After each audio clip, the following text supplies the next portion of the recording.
Guys life முடிஞ்சிருச்சுன்னு நினச்ச இடத்துல இருந்து திரும்பவும் நம்ம ஸ்டார்ட் பண்ணலான்னு சொல்லி பிரியாணி மட்டும் சமைச்சது இல்லாமல் இதுக்கப்புறம் பார்த்தீங்கன்னா இட்லி, தோசை, பூரி, பரோட்டா அந்த மாதிரி எல்லா வெரைட்டியுமே சமைக்க போகிறோம். ஃப்ரைட் ரைஸ் முதற்கொண்டு. ஸோ அதுக்காக தான் பெங்களூரில் செல்லம் ஹோட்டல் அப்படின்ற ஒரு ஹோட்டல் வந்து நம்மளோட வாழ்க்கையை வந்து புதுசாக தொடங்கலாம் அப்படின்னு சொல்லி வந்திருக்கோம். ஸோ இங்கே வந்து பிரியாணி மட்டும் இல்லாமல் இட்லி, தோசை, பூரி, பரோட்டா அந்த மாதிரி எல்லா வெரைட்டியும் கற்றுக்கிட்டு அதுவும் சேர்த்து பண்ணலாம்னு சொல்லி வந்திருக்கேன்.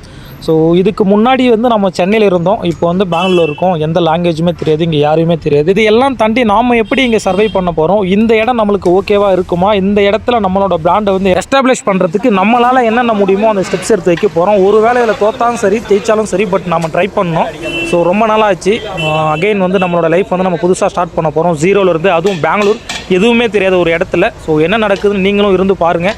இது எத்தனை நாள் ஆகும் தெரியல. So day to day every challenge நான் உங்களுக்கு ஷேர் பண்ணுறேன். ஸோ கண்டிப்பாக பிஸ்னஸ் பண்ணணும்னு நினைக்கிறவங்களுக்கும், இல்லை ஃபுட் பிஸ்னஸில் ஃபுட்டெல்லாம் எப்படி வந்து பண்ணணும் கற்றுக்கணும்னு நினைக்கிறவங்களுக்கும் நம்மளோட வீடியோஸ் இதுக்கப்புறம் டெய்லி வரதெல்லாம் ஒரு பக்காவான யூஸ்ஃபுல்லாக இருக்கும். ஸோ மறக்காமல் அப்டேட்டில் இருங்க. முடிஞ்சால் நம்ம ஹட் பிரியாணி வந்து ஃபாலோ பண்ணிக்கோங்க.